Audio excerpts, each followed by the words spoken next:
In a 2016 interview, Tatsumi Kimishima, who was the 5th president of Nintendo, expressed his desire to enter the movie industry using potential examples like Mario and Zelda. Fast forward to 2021, and the announcement of the cast for their upcoming Mario movie broke the internet, leading to memes, jokes that persisted until the trailer was finally released. Scheduled for release in 2023, this film marks Nintendo's second franchise adaptation to hit theaters following the successful Pokemon franchise. Interestingly, the decision to create future projects using computer animation rather than live action was heavily influenced by a movie released 30 years ago in 1993, and referenced in their initial announcement as a mistake that they did not want to repeat. Name? Mario. Last name?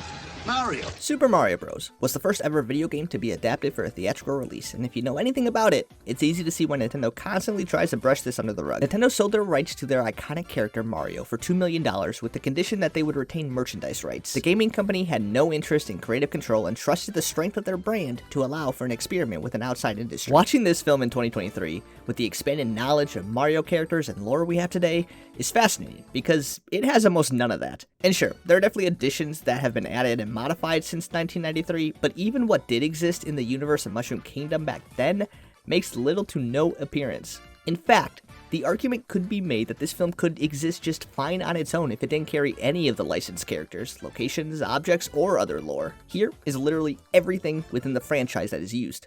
Characters. You got Mario, and Luigi Mario. What, you got a problem with that? Daisy, the Soul Princess and MacGuffin to drive the plot.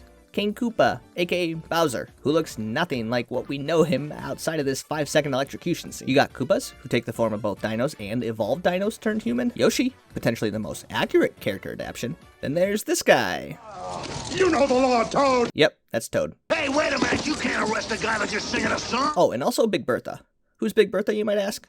You mean to tell me this red dress didn't clue you in that she also shares the same name as this fish? As far as locations goes, Mushroom Kingdom is a thing, but this land is unrecognizable from almost any version of Mario you've ever seen. It's hard to tell exactly what was going on with its cyberpunk design, but it must be assumed influence was taken from the aesthetic of films like Tim Burton's Batman, Sam Raimi's Darkman, mixed with a bit of the film adaptation of Teenage Mutant Ninja Turtles and even a tad of Mad Max. The early 90s saw many films with this style and city design. It's just shocking that even a Mario movie would adapt such a grimy and filthy vibe. As far as other objects and lore, you have the Thomp, Bullet Bills, Fire Snake, Hammer Bros. Oh yeah, and none of this is actually used in the movie, it's just little Easter eggs in the background of the city. Except Bullet Bills do make a brief appearance, and you do have a Bomb-Omb that is used as a weapon later on. As you can clearly see, almost none of this lore is used to its full potential, or even its original intent, and makes a strong case of it being an afterthought, as set designers were wondering what they could throw in the background to make this feel more like Mushroom Kingdom. When production started, the movie boasted an impressive crew, including Academy Award-winning cinematographer Dean Simler, known for his work on Dances with Wolves, and renowned composer Alan Silverstone, who also scored Back to the Future and would later go on to score films like Forrest Gump and The Avengers. In the early stages of casting, actors that potentially could have played Mario included Dustin Hoffman, who surprisingly expressed interest in it, Tom Hanks, who they deemed not a big enough star,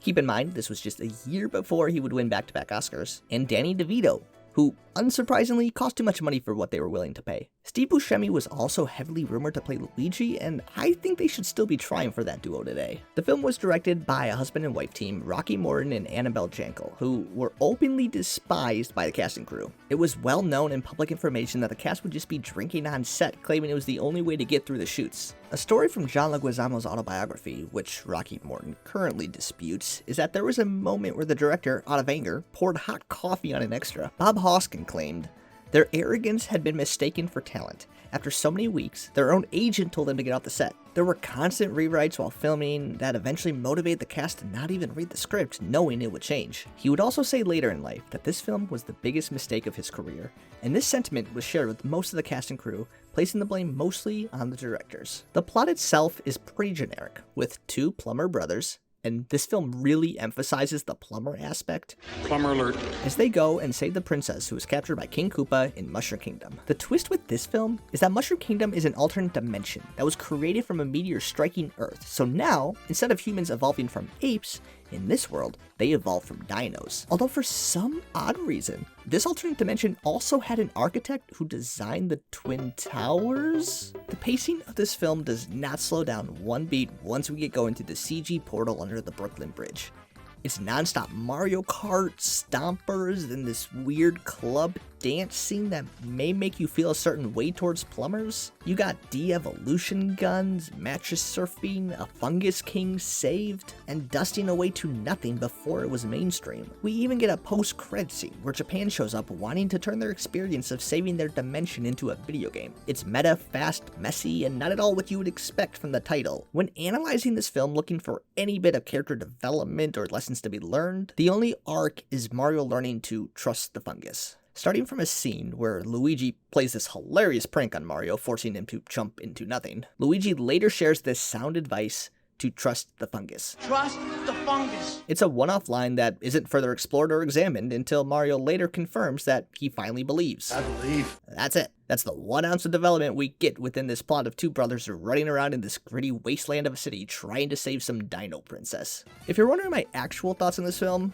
I would say it's worth checking out. Obviously, I listed most of the poor elements of it, especially highlighting those who were a part of it who feel like this was a low point in their career, but I think if you can get past how little this represents the Mario we all know and love, it holds many sequences that are at the very least entertaining, with countless one-liners that will make you laugh. I've been listening to pipes all my life. There's plenty of unique imagery with both practical and digital effects being used, and it's a fascinating piece of movie history where the industry couldn't quite figure out adaptations, especially with video games. But then again, have they yet to figure them out? Have you seen this version of Super Mario Bros? If you have, comment below, let me know your thoughts. I want to know how you think this film holds up over time. Hopefully this 2023 version of Mario has a better reputation than its predecessor.